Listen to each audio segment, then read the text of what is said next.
Hello, everyone. My name is Mirna, and on behalf of the Mindalia TV team, we want to welcome you to Mindalia live streaming, where thousands of people around the world gather to see the lectures and interviews organized by Mindalia TV. Today, with us, Angel Ribo, CEO consultant, TV host, international public speaker, and president of the Wisdom for Kids Foundation, is going to be interviewing Joshua Shapiro.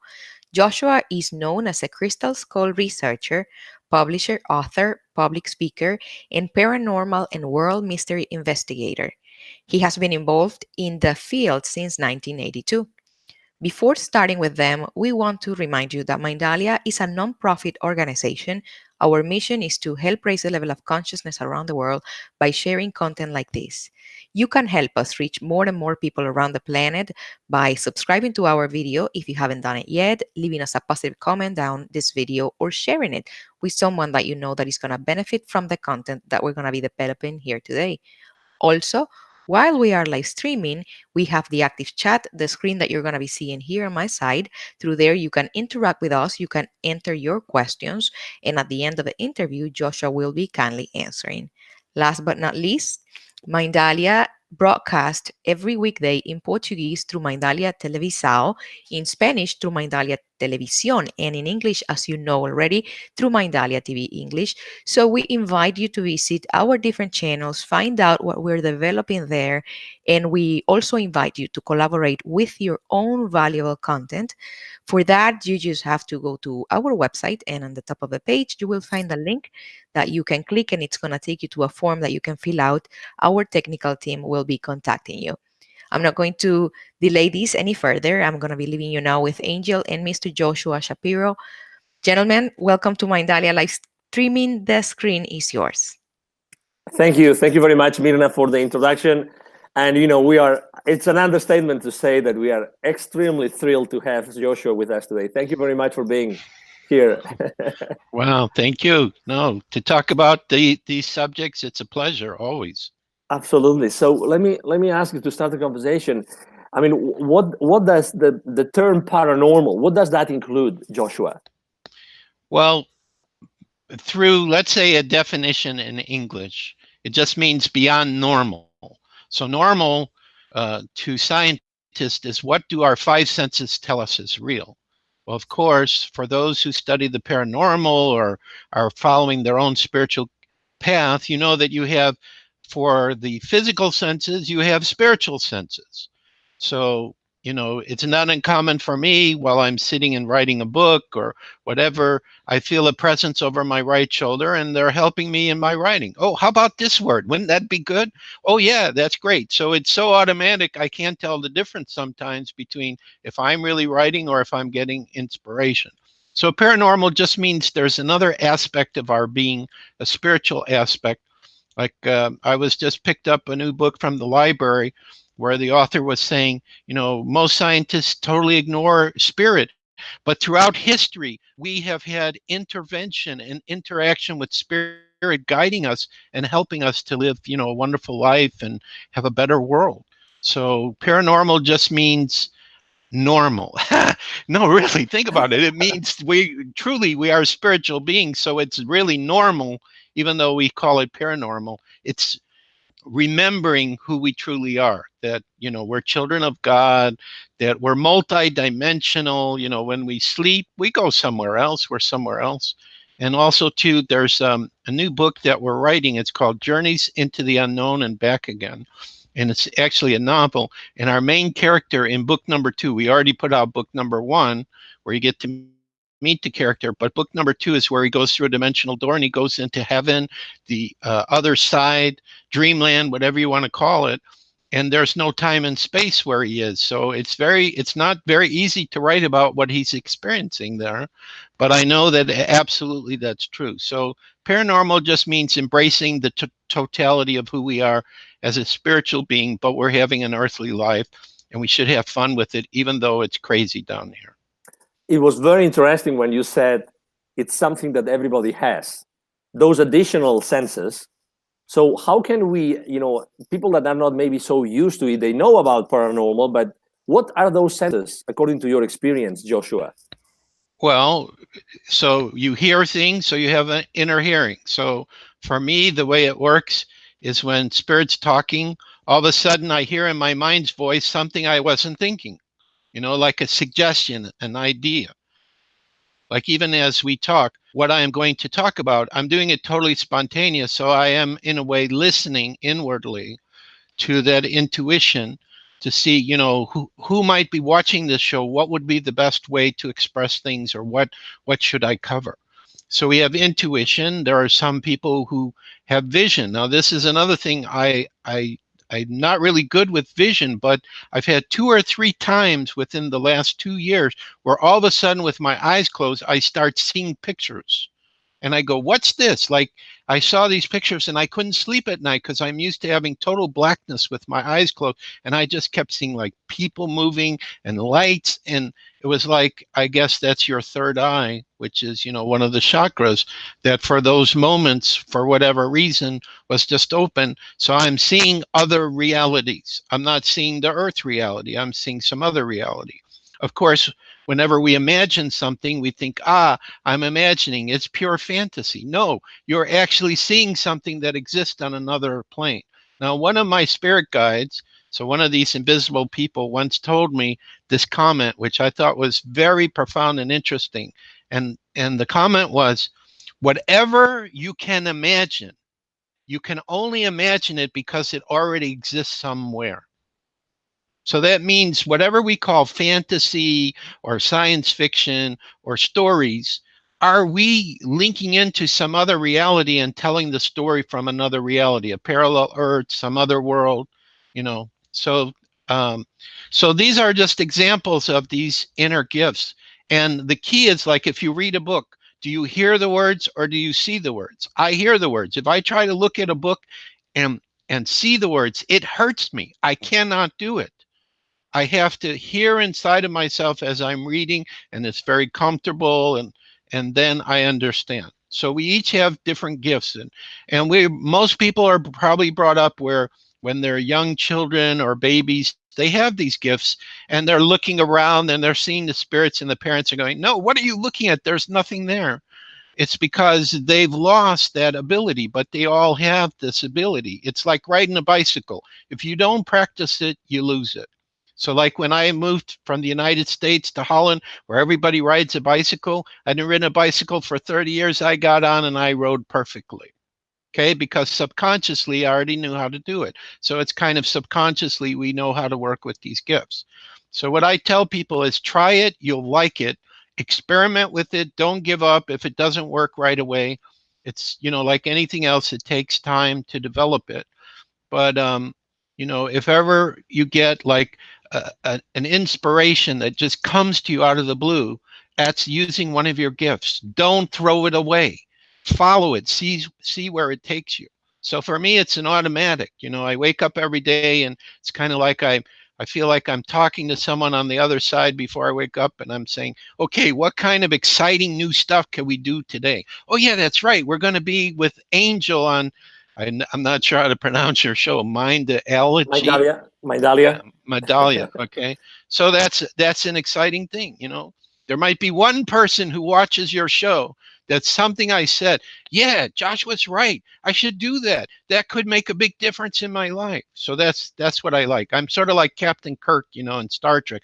Oh, we got a problem? Let's find a solution. Let's find something that'll make everything better. So that's what I see when you use these gifts. It just makes life more interesting, because then you don't know the next day, well, what miracle is going to happen? Well, tomorrow I get to meet somebody who maybe will help with the new book we have to get it out there. I don't know, but that's how I see things. I say to God or Creator, bring it on. I'm ready for the next. Of course, I'm in Aries. So as an Aries, we need to have adventures. We can't have everything the same from day to day.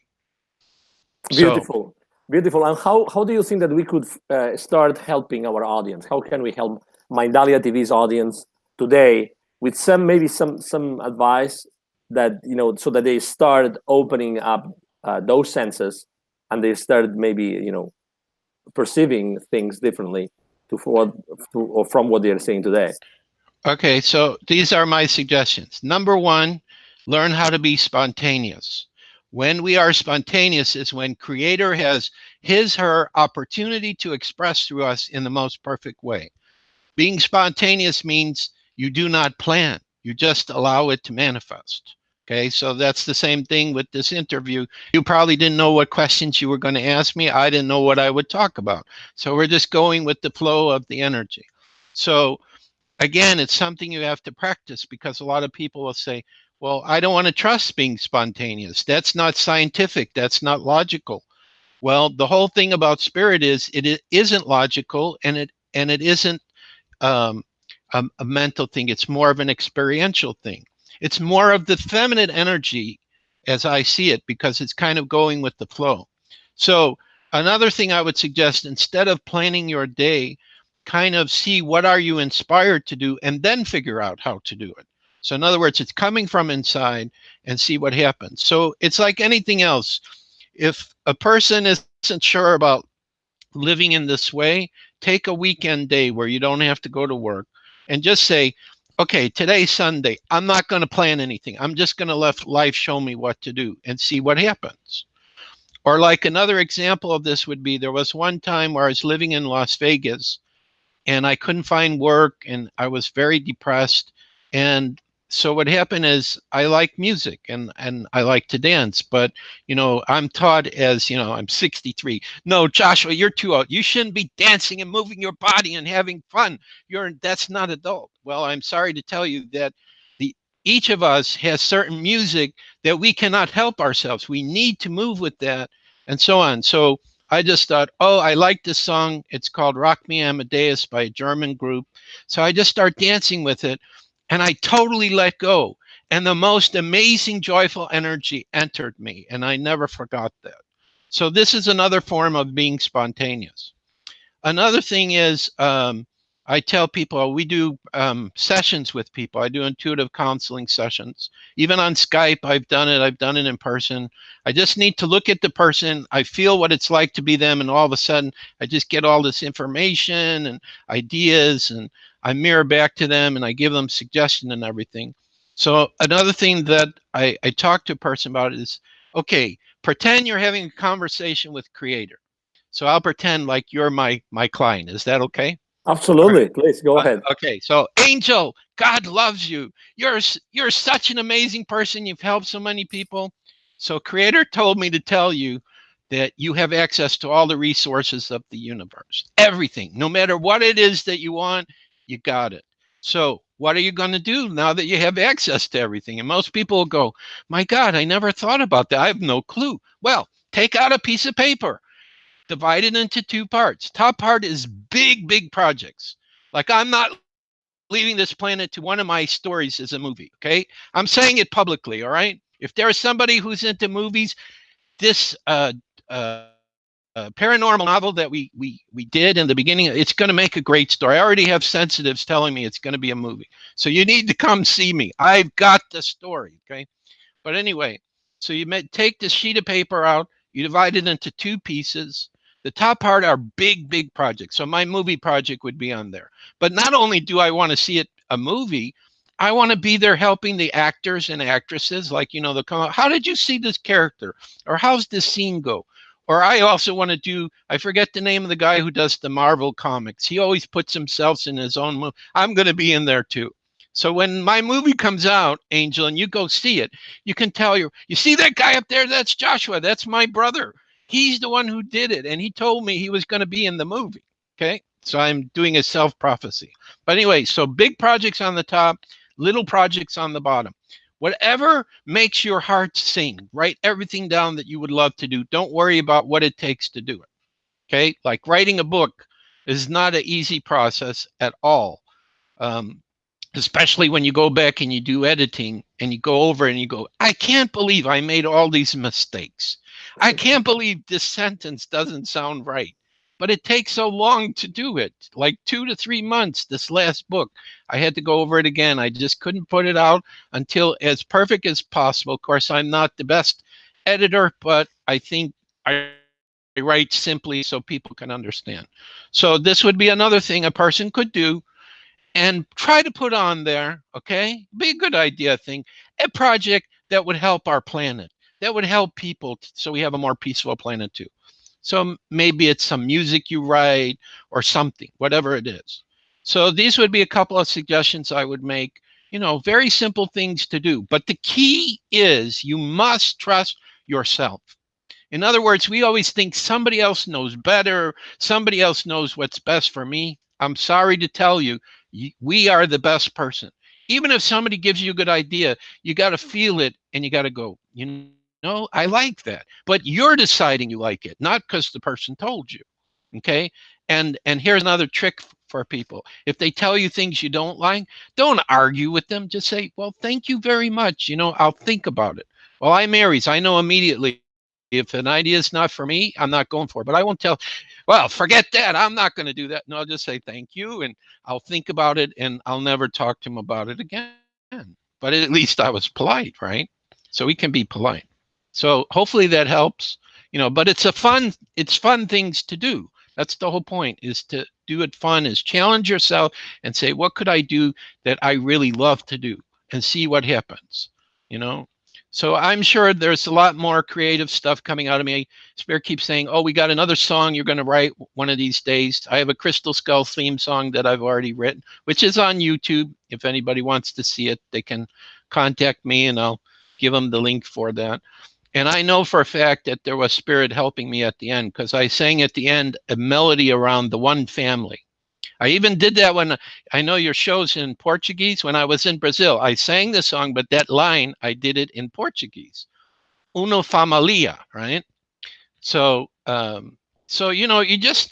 it's like you just don't know where life will take you when you do these things. Spontaneous, watch for synchronicities, let your creativity come out. But the other key too is when you allow your true self to come out, people will say, we don't like that. Don't do that anymore. That's not good. What do they know? They don't know who you are. You have to trust that when it comes out, just like I'm doing this presentation, I'm not thinking about, well, I'm having a good time here with Angel. How are people going to look at that? No, we're just talking and sharing. And I'm just hoping that maybe some of my crazy ideas, a few people may say, yeah, I could do that. That would be good. Let me try that. So Absolutely, absolutely. So let me talk with you about the crazy idea. Typically when we hear the word paranormal, we start thinking about spirits, and people that live around us, but we don't see them, and suddenly a piece of furniture at home moves. These kind of things. What are those things? What do those things have in common? Do they really exist, Joshua? well, according to the spirits, there is no time and space. Okay. We are experiencing time and space, but in a way, it's kind of an illusion. So, and that's all I can say about that. I can't prove that, because, I'm here, I'm talking with you. I have a crystal skull here, it's a weight, it's a physical object. It has a name, portal of light, or portal de luz for those who are Portuguese or Spanish. So, but because my first gift is sensitivity to vibrational frequency, there's most definitely somebody standing behind me. Now, unless somebody is gifted with the vision, and they might be able to see it through this medium, I don't know. I can't see this person, feels masculine, but I feel it. And it's like, yeah, I'm here, you're talking. I'm going to give you some good stuff because millions of people might be watching this and, whatever. So, what it is, it's like all the realities are all together because there's one profound message. I read this in another book. I'm reading a lot of books because for my story about the paranormal, I got to know about everything. Okay. I got to know about different dimensions, extraterrestrials, crop circles. We're bringing everything into the story to try to explain to people what's happening on the earth. But one of the books I read, the man's guide said, you think we are very far away from you, because we're in some other dimension that you can't even imagine or you can't experience. But we are right next to you all the time. Now think about that. If there is no time and space, it means right here, right now, wherever we are, is everything. Okay? It's just our physical senses can only perceive certain frequencies. Okay, certain vibrational frequencies. Our inner senses can perceive other vibrational frequencies. So that's why I'm able to feel who's standing behind me. And there's someone else, some female behind me on the left side. What's that about? I don't know.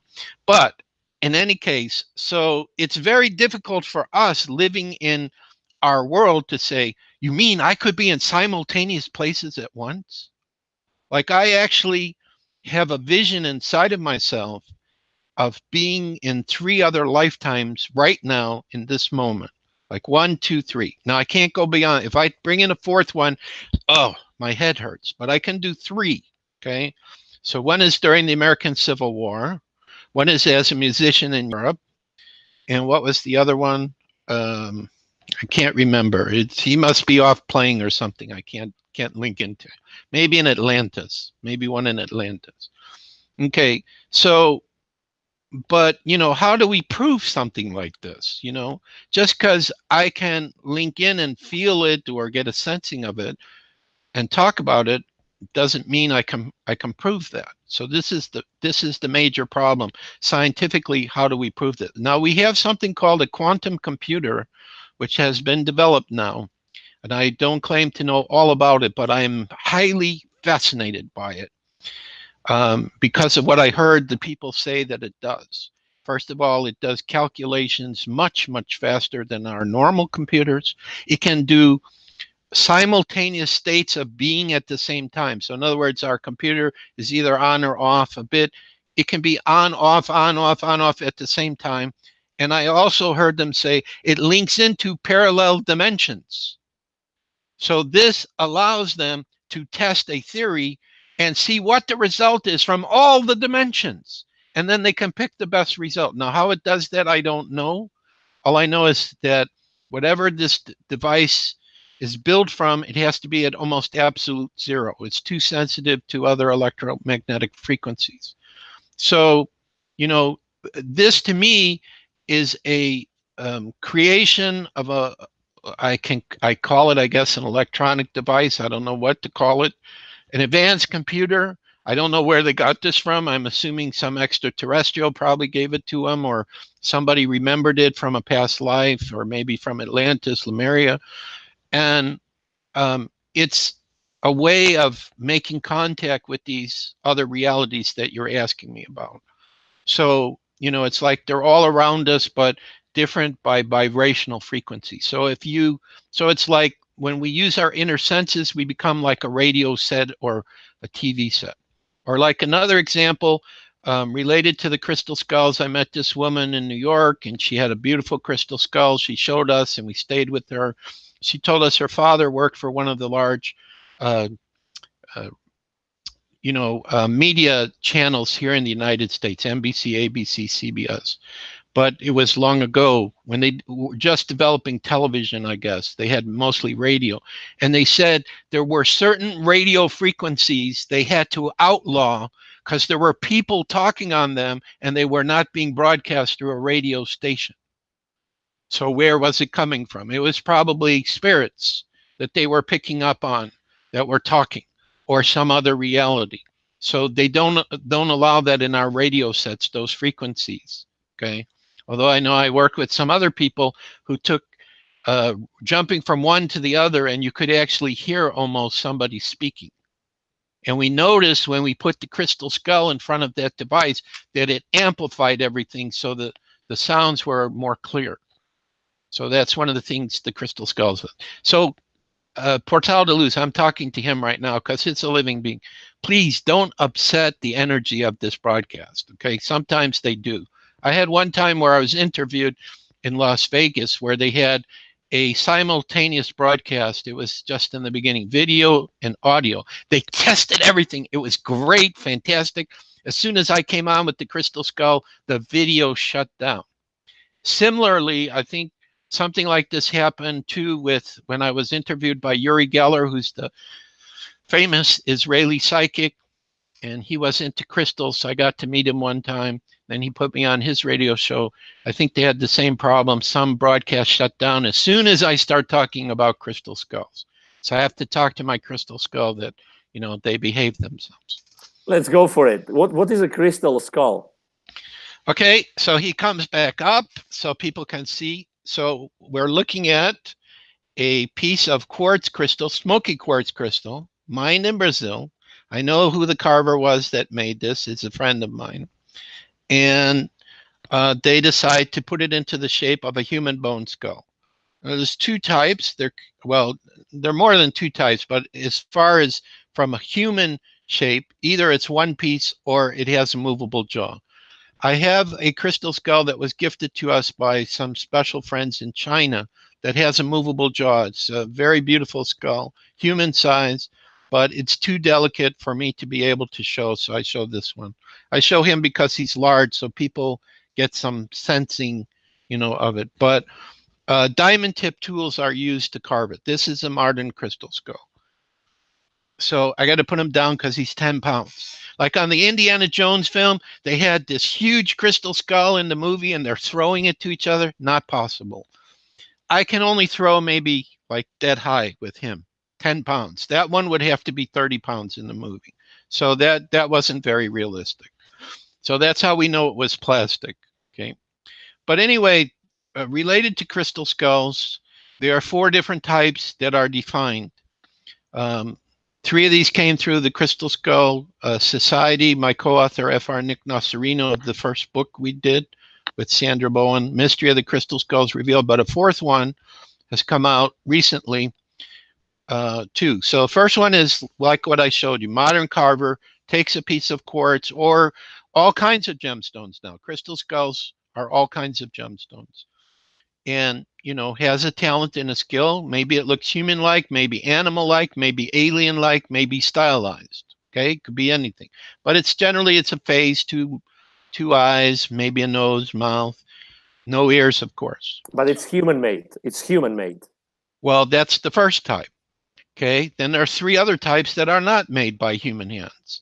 There's old crystal skulls, which seem to be connected to, let's say, like Mesoamerican cultures, because a lot of crystal skulls come out of Mexico. I don't know if you're from Mexico, but maybe you're not. Okay, but people from we love Mexico. We have a ton of friends in Mexico, and I personally lived in Mexico for many years, so we love Mexico in my family. Okay, well, in your other home, they have a lot of, they just like, you know, digging in the ground and crystal skulls come up. So we know that the Mesoamerican people were creating them, but some are very primitive looking and some are very advanced. The more advanced ones we call ancient, or I call them very old. So it's like the old skulls could be over 100 years to maybe 1,000 or 2,000 years in the manufacture. The very old or ancient skulls is older than that. So like Atlantis, Lemuria, gifts from the gods, which could be extraterrestrials, very sophisticated. So we have one called the Mitchell Hedges crystal skull that was discovered in British Honduras, which is now called Belize, in 1924, almost exact duplicate of a human bone skull. And they did not have the technology in 1924 to do this, okay? So today we have these diamond tip tools, which are very expensive. They didn't have diamond tip tools then. And so some Chinese carvers are making very sophisticated looking crystal skulls, like the rose quartz one we have that has the movable jaws. Very well done. But they didn't have these tools in 1924. And then the other kind, which is more in the level of the paranormal, are apported crystal skulls, which means it just shows up out of nowhere, okay? Which to me is proof that there are the other dimensions, because, you know, beings in the other dimensions probably have more abilities than we do, and they could use the power of their mind and focus and then send into our reality. So it looks like it comes from nowhere, like through a dimensional door, say, an object. So through this medium that we worked with in Seattle, when we lived in Seattle, out of his mouth came a crystal skull, an opalite, fire opalite crystal skull, little tiny one. and it was juiced with energy, but after it was here for a while, it kind of calmed down. So it's not as strong as it was. I remember when I held it. So that would be the other type of skulls. But now for the profound thought, after 35 plus years of being around them, what's going on with these that I could summarize? Well, Angel, I like to report, and Portal de Luz is like nodding at me, however he does that. They have a living consciousness inside of them. Okay, not all of them, of course, new ones made probably not, but as a human being or a group of people start to work with it, and if you know what you're doing, then it's like a living consciousness comes through. Now, I interpret that, although I don't know for sure, and he won't tell me either. You know, it just says, I'm Portal. What else do you need to know? I'm here. You know, we're going to go out. We're going to have fun. We're going to share energy. We're going to be working together for world peace. And when I meet people, I'll help them open up their gifts, whatever. So that's what he likes to do, cause trouble. Okay. He's a troublemaker. All right. But everybody loves him. So he makes good trouble. But they have this living consciousness that seems to come through. And then the living consciousness talks to you and said, oh, my name is this. I'd like to be called this. And usually the name will be connected to what kind of energy or how does the skull help people. So for me, probably was gifted from the gods, from the extraterrestrials. And now they're coming back. Because the one I saw, the amethyst one I saw in 1983 called to me, which I have a picture of me on my book here. This amethyst skull is the first one that I met, which basically got me started as a crystal skull explorer. Okay. Mm-hmm. Also, by the way, this is our latest book on a blue skull in Peru. So I'll come back to that in a bit. I got to do something. I got too much stuff going on. So either I got to write about it on my website, I got to do a book, I got to do interviews. You know, what good is it sitting on knowledge and information that might be of benefit for others? I just got to do it. Gosh, I forgot what I was talking. Okay, so like this amethyst skull, you know, basically just woke me up. And also, too, it had this personality connected to it, more feminine personality. So this is what I see as the key. And plus, it gives this intelligence a way to kind of be present with us without being present, because it's in an energetic form. Okay, that's what quartz crystal is conducive to, right? To work with different frequencies and energy. So that would be my quick overview while I take a drink here to your next question. And why did you decide to start exploring, you know, and look? I guess exploring this world means start looking proactively for more crystal skulls or skulls that come from other, you know, precious metals. Is that right? Is that accurate? Yeah. Well, it's because of that amethyst skull. And I think this message came only through a picture of it, not when I met it in person. It said to me through the picture, we are returning to help humanity create world peace. So Joshua, what are you going to do about it? Now that's a very powerful question to ask somebody. And I go, well, I'll at least share with other people that you exist. And then, of course, you know, after you see the first one, then you got to see the other one. Then all of a sudden you start being gifted some. Then they start calling you dad, and they want you to take them places, you know. So, and then of course, I have my wife, Katrina, and she has a very strong affinity with the skulls, and they talk to her in a different way. And actually, she yells at me. She says, you never give them any attention anymore. You know, because I don't take them out too often or whatever, but it's because they've integrated into my energetic field. So if I think about them, I'm in touch with them. So I don't need to have them sitting here. I mean, I brought Portal de Luz out. So when I say crystal skull, you know, I'm holding one. So everybody can say, oh, yeah, that's what he's talking about. Or, yeah, I saw the Indiana Jones film where, you know, there were the 13 skulls that showed up at the end. So yeah, so that's how I started, was with this amethyst. It asked me. So so then I start finding out more. But I also remember working with them in former lifetimes, and that I made a promise in these other lifetimes that I would do everything possible to help people to understand what the crystal skulls are, because the image of a human bone skull for most people is scary. Like today's the 29th of October. In 2 days, we're going to have little children wearing, bone skeletons and everything. And it's supposed to be scary. But why is for the human body, why is the head the only thing that's scary or evil? The bone skull, why is that? It isn't. It's because people recognized it's powerful. It's what allows us to receive cosmic knowledge and information. Actually, its shape. And I guess, like, some ancient people thought, no, we're going to control people with it and make it scary, but it's actually a very powerful symbol for gaining knowledge and information. So when you understood what your mission was, so how do you actually use your crystal skull to help people, Joshua? Well, they go with us everywhere. And for example, if we're doing a meditation for world peace and they participate, they add their energy to it, so to enhance it. Or certain people, if we have enough, we will hand them the crystal skull so they can experience it. And, like we did this, we moved to Atlanta recently, and we actually had a group where we did a meditation. Everybody got a skull, and there were about 5 or 6 people out of about 25 who came up and said, that was so powerful. I never experienced anything like it. So what it is, it's an ability, it's a tool to help somebody with their spiritual evolution, I believe, or their gifts, their spiritual gifts, their creative gifts. It can be used for healing as well, where we've taken a number of crystals or crystal skulls, or persons come to us in a session. This happened to me when I was in Poland a lot. A lot of people had all kinds of illness would come.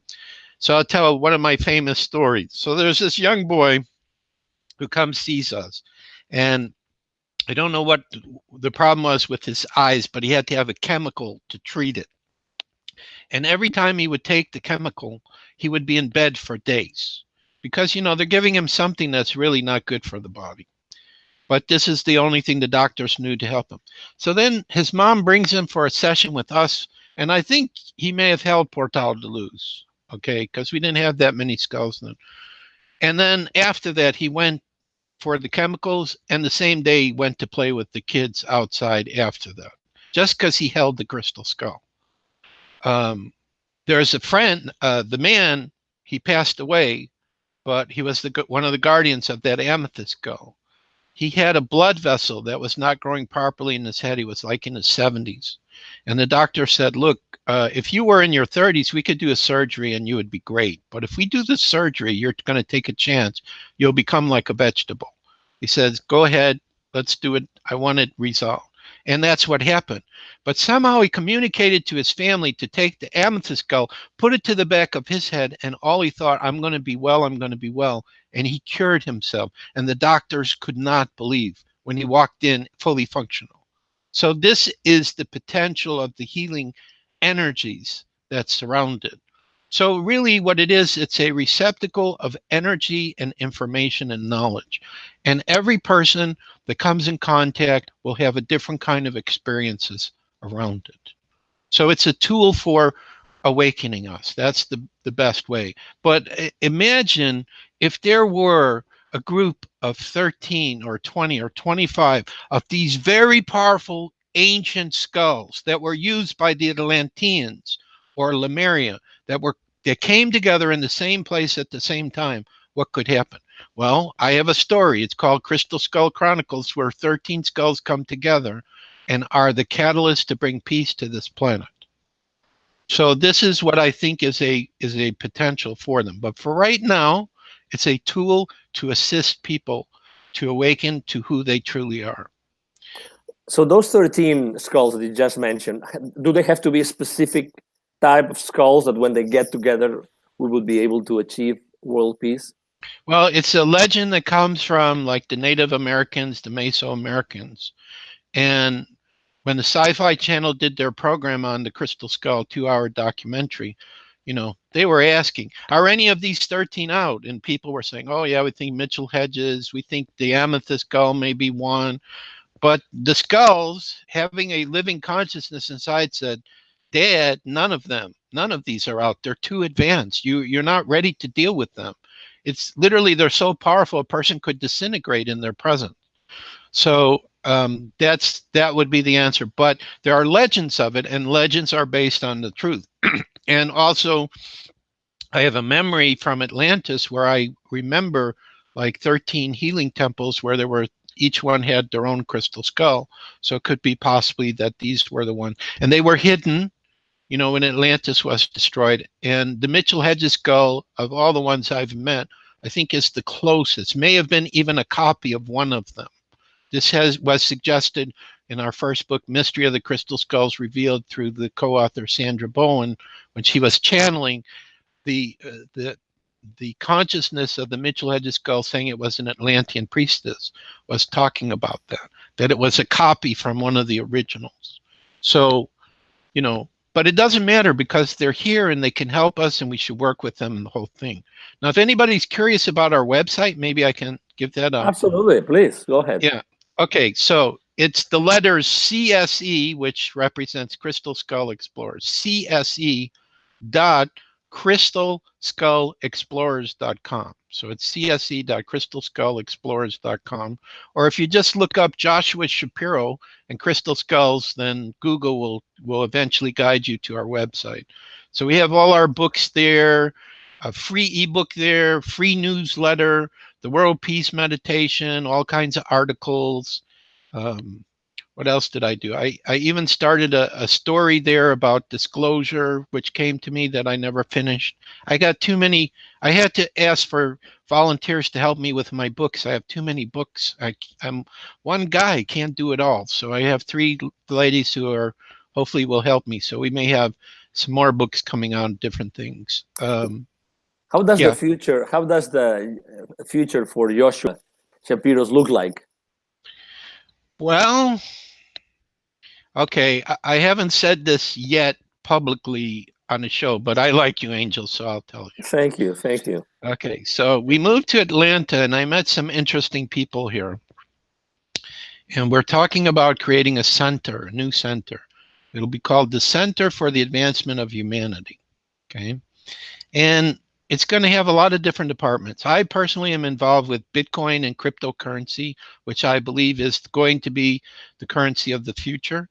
So I've had my exciting adventures of success, and also where it's fallen too. So it goes up and down, but I think it's going to break out again pretty soon. So we want to have a department for that to help more people to understand it and do that. Also for publishing books. But I have no idea how that's going to happen.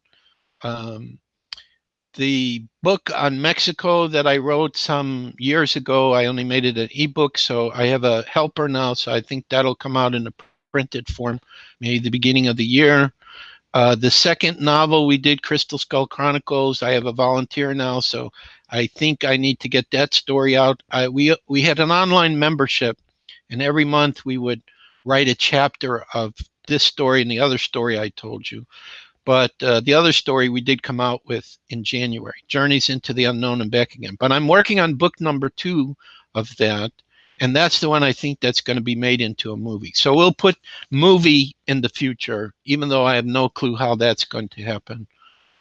So I think those are enough things to keep me busy. And then I never know, sometimes I get invited to travel and do lectures and sessions, etc. Or I've tried to set up lectures using Skype. I've done that before where, group just comes and they project me on the screen and I can talk and hear them, and I do the presentation long distance. So, Wow. But the other thing I would say is, because of my story, I'm going after the answers to every question that's ever been asked. And I'm trying to, come up with the answers and to be able to explain it in a way that people will understand it. Of course, I hope that along the way of of getting the answers to these questions that I'm going to start meeting these beings on the other dimensions more directly. Some archangel or some angel all of a sudden has showed up and is talking to me. So I don't know if I'm imagining that, but it seems pretty tall and pretty powerful. So I don't know. Crazy things go on, but I accept everything. So it's very interesting. How would you communicate with this angel now, for instance? Well, I can do it right now. It's the same with the blue skull that I've written about with the book 2 that I showed you. It's telepathic. So for whatever reason, both the blue skull's consciousness and the angel, it's on my left side. Okay.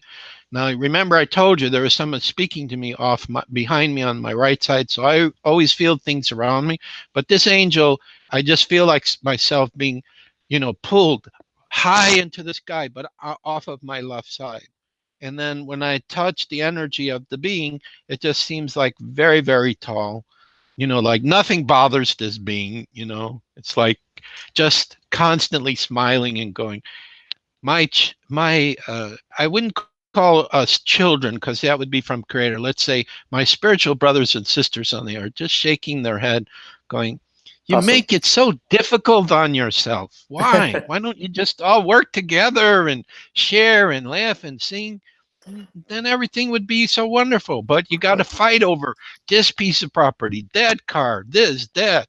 What's it about? Absolutely. So I think, from the angel's point of view, just always sending love and joy, peace, nothing bothers them. But Awesome. why would such an angel show up right now? So I assume it's got to be these projects that we're working on. We need extra divine help, perhaps. So maybe Fantastic. that's. And plus, your name is Angel. Yeah, exactly. Maybe that's the reason. So anyway, so it's we are at the end of our conversation. So I can't believe that we've been well over 45 minutes talking. It's just incredible.